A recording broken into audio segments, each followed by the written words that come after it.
I'm driving my narrative with dialogue.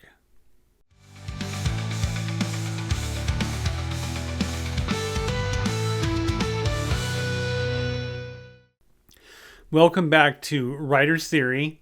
I'm James Winterthorn, and today is day 33 of my novel writing project. Yesterday we left off, we were still getting to know our antagonist, Cecilia Shaw, and we're carrying on with that today. So this whole chapter will be getting to know our antagonist. And previously, I've had a couple of interactions where I'm trying to show his character as being a wealthy, generally unlikable person, but who's presenting himself in a way that he can still be elected to a political position. Yesterday we saw what was at stake in that he has donors coming into town and he's going to have to make some commitments to them. And today we're picking up where we left off there. And the big part of today's effort is going to be telling the story, but through the dialogue that the characters are having. So, let's jump into day 33.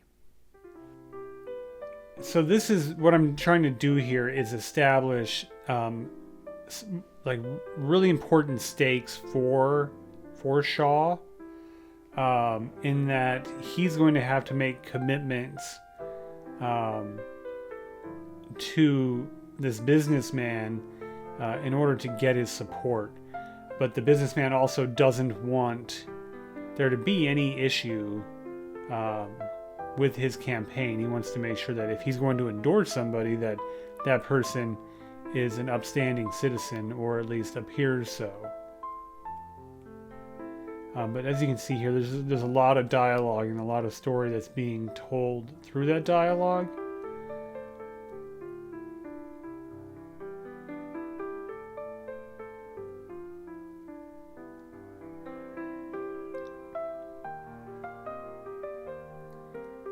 And here they're referencing what is the event that happened in Kansas the year before, in which they amassed a large amount of wealth by basically looting a town and blaming Mercer's disbanded unit on what happened there.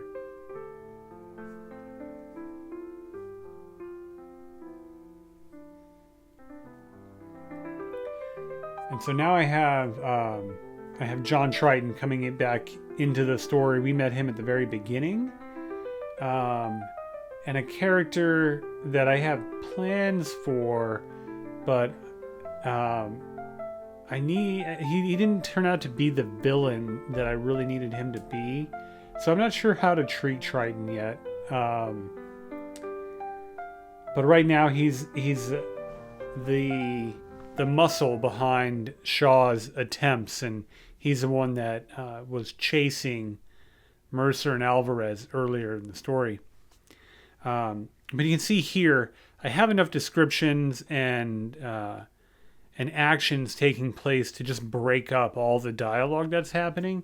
So I'm really trying to tell a lot of story in a short amount of time, and I'm doing that with the interactions the characters are having.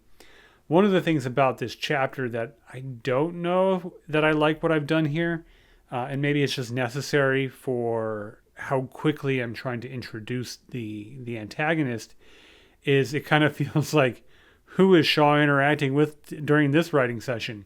So the first day, he was interacting with Patty, his new assistant. The second day was with Robert, the political campaign manager. And the third day is with Triton, his muscle law enforcement person. So it's like, kind of feels like character of the day for this particular chapter, which is fine. It helps me get through this chapter. But if I were to really go back and rewrite, that would be something I would consider here. But let's see where I take the rest of this day's writing session. Instead of, it felt like if he had talked to Triton in his office, it would have been like he was taking appointments. So I just had them leave the office for that reason. We get to see the town, which, and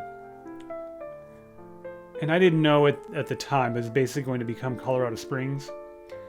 And whether Colorado Springs looked like this or not at the time, I don't know. I'm probably just going to roll with it, though. Because I needed a place in Colorado to set this that was a big town but wasn't Denver.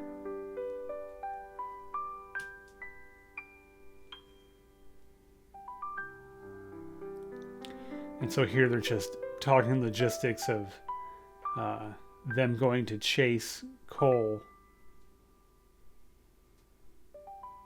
And so basically what I wanted to have happen was that Cole, potentially Alvarez too, not entirely sure yet, were imprisoned and that they were set free in what looks like a breakout. Trying to increase the intrigue and the tension between all of the characters here. And so I'm using dialogue to get that point across.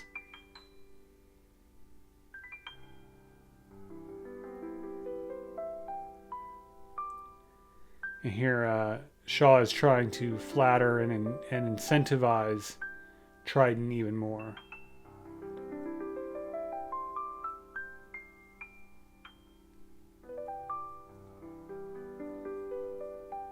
And I think I intended originally to end the chapter here. I think I was getting bored with how this chapter was turning out, because it just felt like him taking appointments and discussing plans. So this didn't drive a lot of narrative forward, and it more introduced the antagonist and explained what he had done up to this point and what some of the plans were. But we really don't see a lot of forward movement in this chapter. And so I was getting a little just bored with it. And like I said in previous videos, if I'm getting bored writing a scene, you're probably bored reading it. But I do have more I want to tell in this chapter.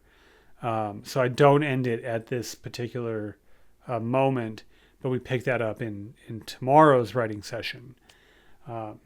So you can see lots of dialogue here. That's how I decided to tell this backstory and to set the stakes for the antagonist. So with that, let's do today's line of the day. Is there no man that doesn't want from me right now? So I like this line because it shows Shaw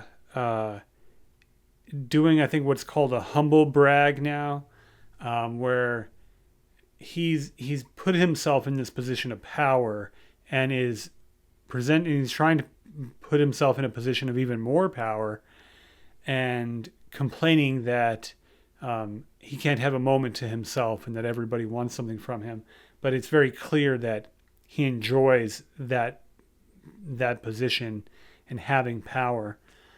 So I think that was a brief line that told so much about his character. So that was today's line of the day. This day's writing went well. I achieved what I wanted to, but I just need to carry the story forward a little more efficiently than this. But it accomplished its goal. And tomorrow I pick up and I'm going to plant some foreshadowing seeds for the antagonist, for Shaw, that hopefully will manifest into more productive storytelling later. So that's what we have tomorrow. Tomorrow's effort was certainly unplanned. I'm glad I stuck out this chapter. I really am. So if you're enjoying this experience, please like and subscribe to these videos so you can see what I write tomorrow. I'll see you then.